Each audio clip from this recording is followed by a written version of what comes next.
The crowd roared as Taylor Morgan declared, "Trans women belong in women's sports." But when Barron Trump stepped forward, his calm, logical response left everyone stunned, and the internet couldn't stop talking about it. The college campus was alive with energy that crisp autumn afternoon. The quad, usually a peaceful space where students lounged on the grass or tossed frisbees, had transformed into a battleground of ideas. A large crowd had gathered near the student union, their voices rising in unison as they chanted slogans and waved handmade signs. The air was thick with tension, fueled by the recent executive order signed by President Donald Trump banning transgender women from competing in women's sports. At the center of the protest stood Taylor Morgan, a sophomore political science major and self-proclaimed activist.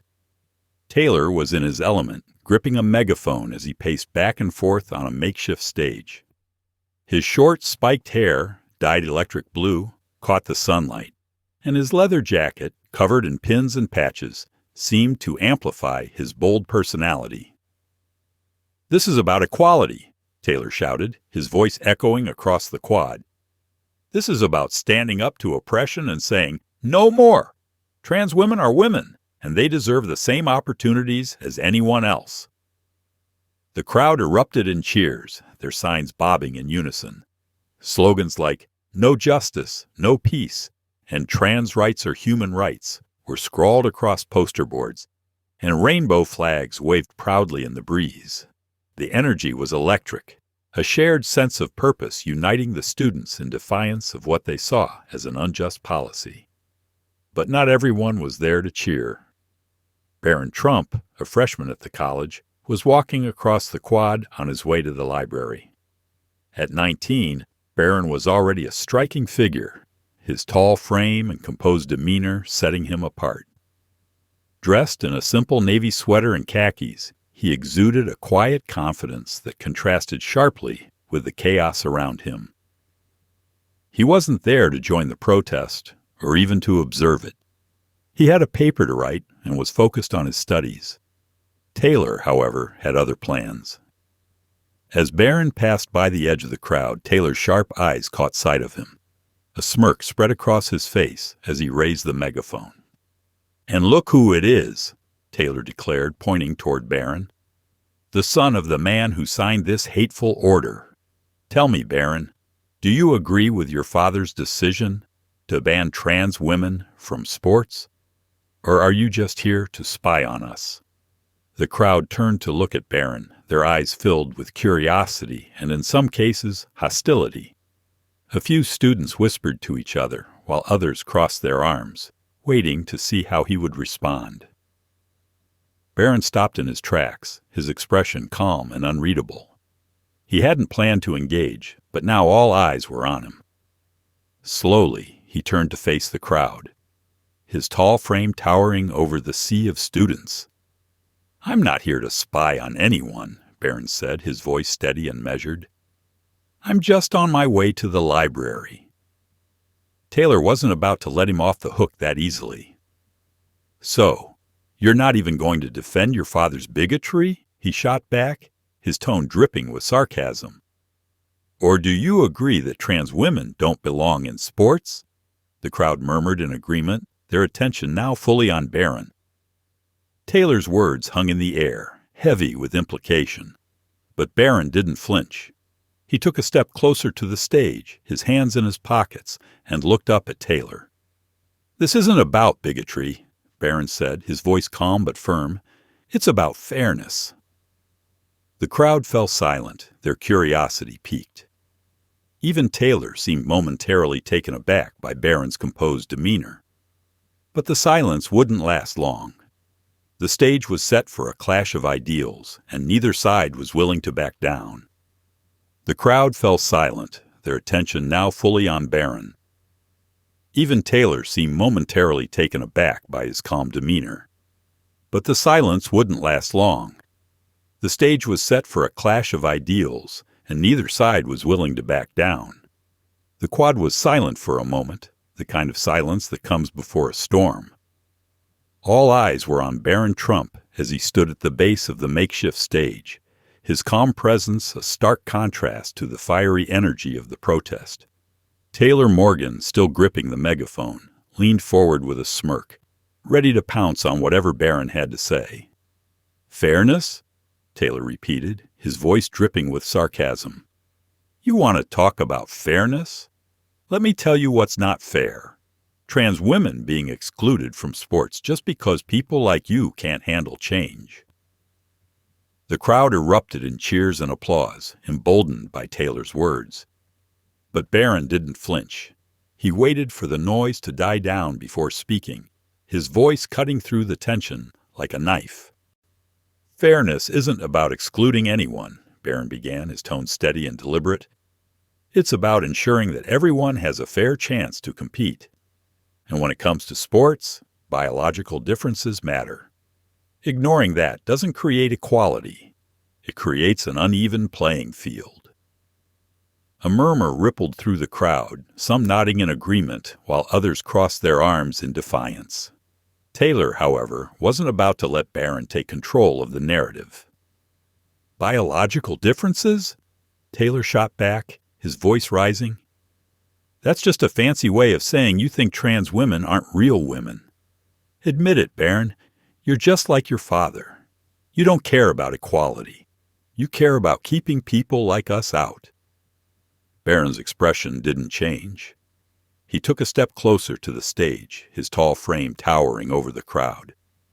"I care about fairness for everyone," he said firmly, "including the women who've trained their whole lives to compete in sports.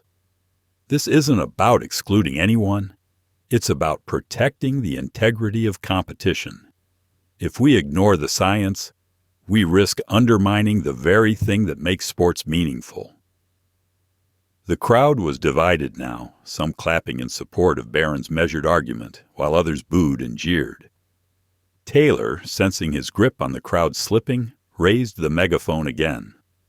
"Science?" Taylor scoffed. "You mean the same science that's been used to justify discrimination for centuries?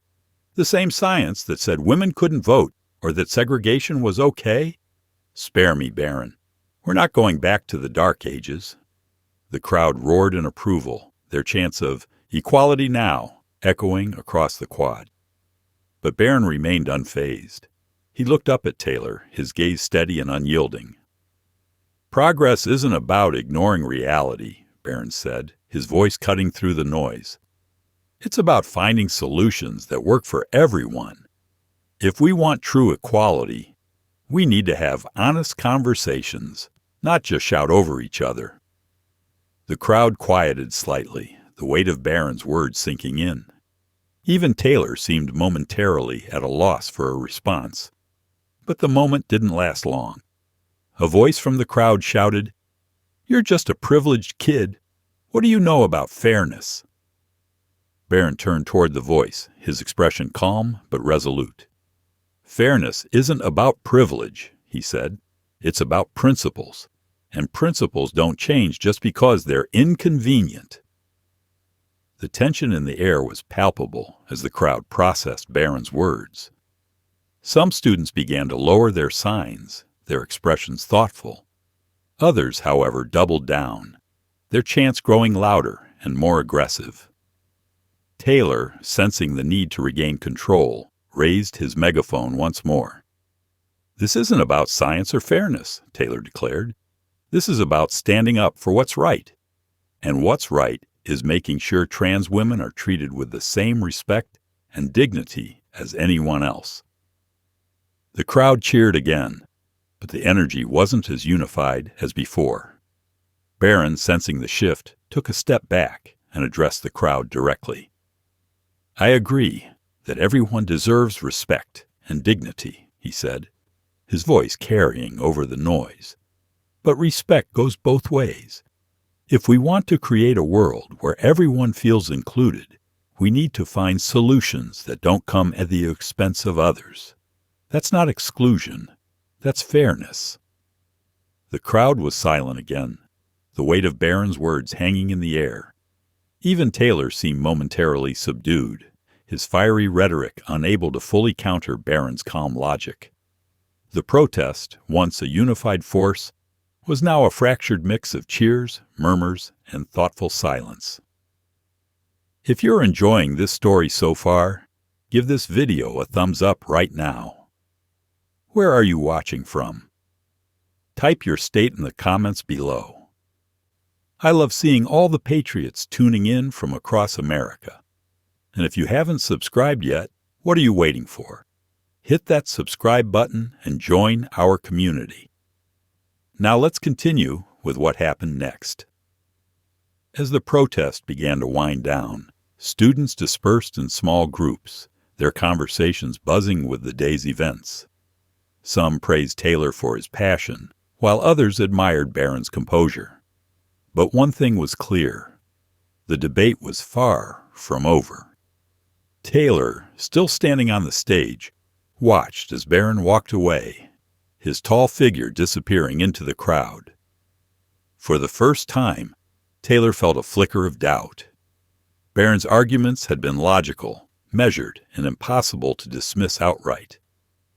And while Taylor wasn't ready to admit it, a part of him couldn't help but wonder if there was more to the issue than he had initially thought. Barron, meanwhile, returned to his dorm with a sense of quiet satisfaction. He hadn't come to the protest to win an argument or change anyone's mind. He had come to stand up for what he believed in and to encourage others to think critically. And in that, he felt he had succeeded. The meeting ended without a resolution, but the impact was undeniable. The debate had forced students to confront their own beliefs and consider perspectives they might have otherwise dismissed. And while the campus remained divided, there was a newfound respect for the importance of civil discourse. As the video of the student government meeting began to circulate online, it reignited the national conversation. This time, however, the focus wasn't just on the issue of transgender athletes. It was on the way the debate had been conducted. Commentators on both sides praised Barron and Taylor for engaging in a respectful, thoughtful discussion, even as they disagreed. Finally, a debate worth watching, one commentator wrote. Two young people standing up for what they believe in, without resorting to insults or shouting matches. This is what we need more of. For Taylor, the experience was humbling. While he still believed passionately in his cause, he began to realize the importance of listening to opposing viewpoints. He started attending discussions and forums on campus, not to argue, but to learn. And while he and Barron remained ideological opposites, there was a newfound respect between them. Barron, meanwhile, continued to focus on his studies, content to let his actions speak for themselves. He had no interest in becoming a public figure or a spokesperson for any cause. For him, the debate had never been about winning. It had been about standing up for what he believed in and encouraging others to think critically. The story of Taylor Morgan and Barron Trump is a testament to the strength of calm conviction over emotional outbursts. While Taylor relied on fiery rhetoric and slogans, Barron's composed and logical approach stood out as a beacon of reason. In a world where shouting often takes the place of meaningful dialogue, Barron's ability to remain steadfast in his principles and articulate his beliefs with clarity is a reminder of the values that truly matter: fairness, respect, and truth. His poise and logic didn't just win the argument. They set an example of what real leadership looks like. Share your thoughts in the comments below. And if you enjoyed this story, don't forget to hit that subscribe button for more inspiring and thought-provoking content. But this was only the beginning. The video of the confrontation, recorded by a bystander, was already making its way across social media. By the next morning, it would spark a nationwide conversation and thrust both Taylor and Barron into the spotlight in ways neither of them could have anticipated. By the time the sun rose the next morning, the video of the protest had already gone viral. It was everywhere, on Twitter, Facebook, and even the evening news. The clip, just under 2 minutes long, showed Taylor Morgan passionately addressing the crowd, followed by Barron Trump's calm, measured response. The contrast between Taylor's fiery rhetoric and Barron's composed logic was striking, and it quickly became the focal point of a national debate. The headlines were as divided as the country itself. Conservative outlets praised Barron for his poise and reason, with titles like Barron Trump stands for fairness in sports and Calm Logic Silences Campus Activist. Progressive platforms, on the other hand, framed the story differently, accusing Barron of perpetuating exclusion and privilege. Trump's son defends anti-trans policies, read one headline, while another declared, activist faces off against privilege and wins. On campus, the atmosphere was electric. Students gathered in dining halls and dorm lounges to watch the video, their conversations buzzing with opinions. Some sided with Taylor, applauding his passion and commitment to equality. Others admired Barron's ability to stay calm under pressure and present a logical argument. The Quad, once the site of the protest, became a hub for impromptu debates, with students passionately discussing fairness, inclusion, and the role of science in sports. Taylor, meanwhile, was struggling to process the fallout. While he had expected the protest to gain attention, he hadn't anticipated becoming the face of a national controversy. His social media accounts were flooded with messages, some supportive, others scathing. The praise from his supporters was comforting, but the criticism stung. People were calling him emotional, unprepared, and even hypocritical. For someone who thrived on confidence, the backlash was a bitter pill to swallow. Barron, on the other hand, remained unfazed. He had never sought the spotlight, and he wasn't about to let it change him. While his phone buzzed with messages of support from friends and strangers alike, he chose to focus on his studies and let the storm pass. But even he couldn't ignore the impact of the video. It had sparked a conversation that was bigger than him, bigger than Taylor, and even bigger than the campus itself. The turning point came during a student government meeting later that week. The council had called an emergency session to address the growing tensions on campus, and both Taylor and Barron were invited to speak. The room was packed, with students spilling into the hallways, eager to hear what the two would say. Taylor was the first to speak. Dressed in a sharp blazer and tie, he looked more composed than he had at the protest. His voice, though still passionate, was measured as he outlined his argument. "This isn't just about sports," he said.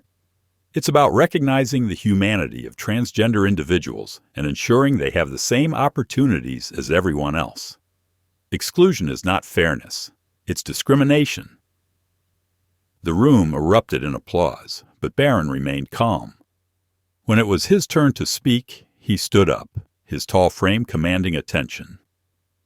"I agree that everyone deserves respect and dignity," he began, echoing his words from the protest. "But fairness isn't about excluding one group to benefit another. It's about finding solutions that work for everyone. If we want to create a truly inclusive society, we need to have honest conversations about the challenges we face, and that includes acknowledging biological differences in sports." The room was silent as Barron continued, his voice steady and deliberate. "This isn't about denying anyone's identity or humanity. It's about protecting the integrity of competition and ensuring that all athletes, regardless of their background, have a fair chance to succeed. Progress doesn't come from ignoring reality. It comes from addressing it head on." By the time Barron finished speaking, the room was divided. Some students clapped, while others remained silent, their expressions thoughtful. Even Taylor, who had been preparing to counter Barron's argument, seemed momentarily at a loss for words.